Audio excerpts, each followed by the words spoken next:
இன்றைக்கி ஒரு herbal harvest தான்.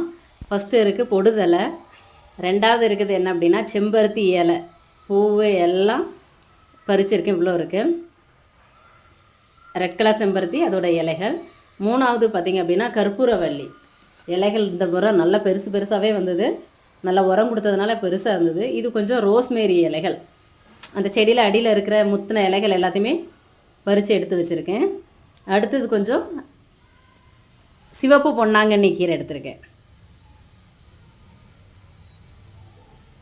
அதுக்கு அடுத்தது இது என்ன அப்படின்னு பார்த்தீங்கன்னா தமனம், அதாவது மருன்னு சொல்லுவாங்களே, அதாவது மரி கொழுந்தோட ஒரு வெரைட்டி, வாசம் அதிகமாக இருக்கும், அது எடுத்திருக்கேன். இன்றைக்கி இதுதான் நம்மளோட ஹெர்பல் பாஸ்கெட். ஃபுல்லாகவே ஹெர்பல்ஸ் மட்டும்தான் பறித்து எடுத்துருக்கோம் இன்றைக்கி. சூப்பராக இருக்கா? இது எல்லாமே நம்ம வீட்டிலே உள்ள ஹெர்பல்ஸ். அதுதான் சூப்பரான ஒரு